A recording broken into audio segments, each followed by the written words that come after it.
near Washington Square. There was a small place called Greenwich. The streets were narrow and twisted, like a maze. Many young artists lived there. The rent was cheap. The houses were old. They had small attics under the roof. That's where the artists lived. Two young women, Sue and Joanna, came to Greenwich. They met one day at a small cafe. They talked about food, clothes, and art. They liked many of the same things. Soon, they became good friends. They decided to live and work together in the same place. They were not just roommates, they were like family. A few months later, winter came to Greenwich. The wind was cold and strong. Many people got sick. Some had pneumonia, a very bad illness. Joanna also got sick. She stayed in bed all day. She was too weak to sit up. All she could do was look out the window. But there was nothing to see, just the brick wall of an old building. Every day, Joanna looked at the wall. She said nothing. She just stared. Days passed like that. One morning, the doctor came. After checking Joanna, he spoke to Sue in a quiet voice. She's very weak. Maybe a 1 in 10 chance. She doesn't want to live. That's the real problem. Sue was worried. She once said she wanted to paint the Bay of Naples. The doctor shook his head. Not just travel. She needs to want something real. Like falling in love. Sue was surprised. Falling in love? Joanna never talked about that. The doctor sighed. If she has no dream, no hope, then I can't help much. She needs the will to live. But I don't see it now. After the doctor left, Sue went to the kitchen and cried quietly. Joanna was lying in bed. She didn't look at Sue. She turned her back to the room and looked out the cold window. She didn't move at all. Sue sat beside her, feeling worried. Sue was drawing a picture. It was for a magazine. She didn't like the job, but she needed the money. She worked quietly. Then, Joanna spoke. 12, 11, 10. Sue stopped drawing. She looked up. Joanna? What are you counting? 9, 8. Sue looked out the window too. There was nothing, only an empty yard and an old brick wall. What are you talking about? Sue whispered. What's falling? 6, 5. Joanna said. They're falling faster now. Just then, a cold wind blew. Sue looked again. Now she saw it. Some old brown leaves were still on the vine on the brick wall. They were shaking in the wind. Joanna kept looking. Sue's voice shook. Joanna, please. What does this mean? There were 5 leaves. Now 4. Joanna whispered. When the last one falls, I'll go too. I can feel it. The doctor didn't need to say it. I just know. Joanna, don't say that. Why would you die? Sue tried to smile. The doctor said you'll get better. He said there's a 99% chance you'll be fine.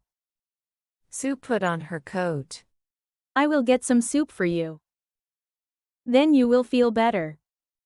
After I finish my drawing, I will bring your favorite wine. But Joanna shook her head slowly. Sue, don't bring the wine or soup. I will die when the last leaf falls. I am ready for it.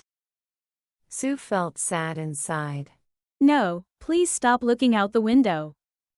I will close the curtain now. Joanna spoke softly. Look at the leaves. The leaves try not to fall.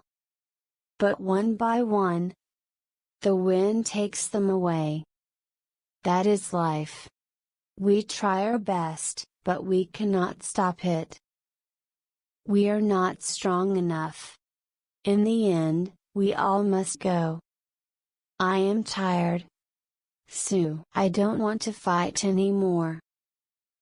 Sue gently held Joanna's hand. Then, try to sleep. Close your eyes and rest. Promise me. Don't look out the window when I am gone. I need to visit Mr. Behrman. He said he'd help me with my drawing. I will be back soon.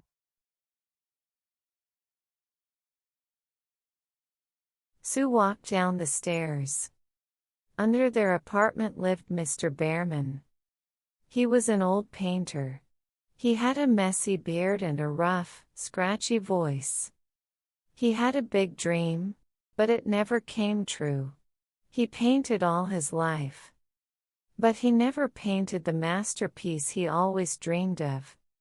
In his studio, there was a big, empty canvas. It just sat in the corner for years.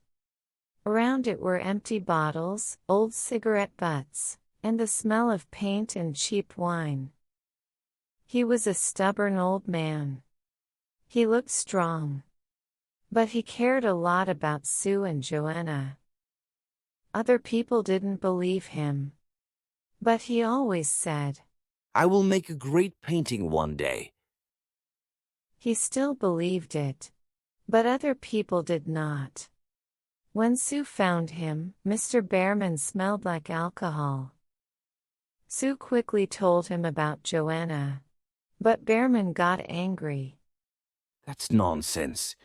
She says she'll die when the last leaf falls. That's the craziest thing I've ever heard. He was very angry.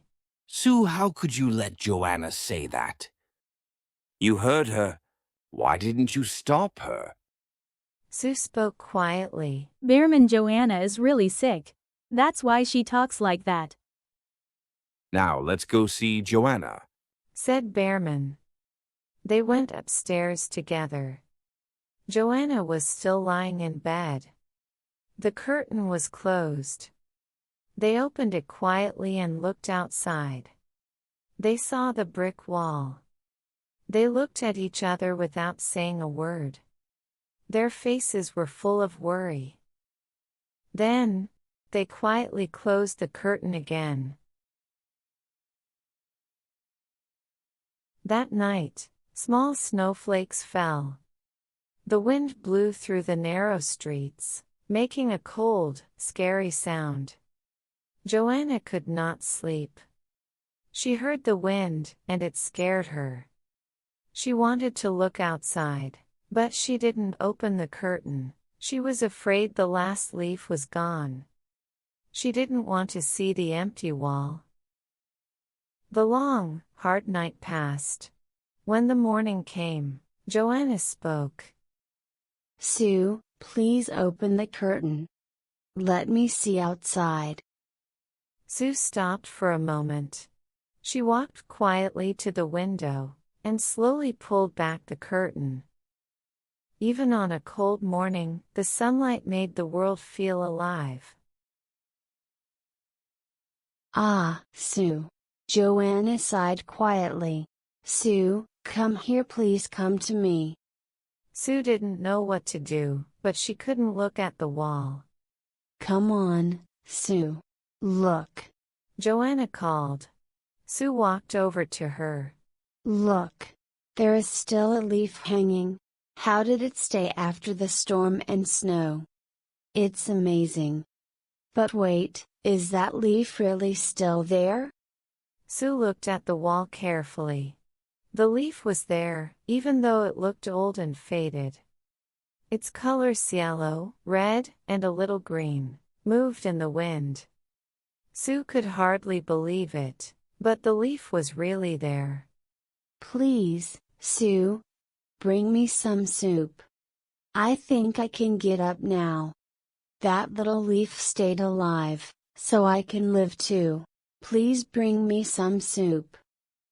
In the afternoon, the doctor came to see Joanna again. He spoke quietly but seriously to Sue. The chances are better now. It's 50-50. With good care, she can live. Then he said quickly, But downstairs, Behrman got very sick last night. He has bad pneumonia, and his chances aren't good. I have to help him get to the hospital. The next morning, the doctor came back and said, Joanna, you did it. You're getting better. With good care and good food, you'll be healthy soon. Joanna had just survived a very serious illness. She sat quietly, knitting. Her face was no longer sad. She looked strong, ready to live. Sue went to her and spoke softly. Joanna. Mr. Behrman died this morning. He got pneumonia 2 days ago. His clothes, shoes, and hat were wet from the rain and snow. His body was cold. In his studio, they found a wet ladder. On his painting palette were green, yellow, brown, and red paints. Sue looked out the window at the brick wall. Joanna, look at the leaf outside. It's still there, holding on tight.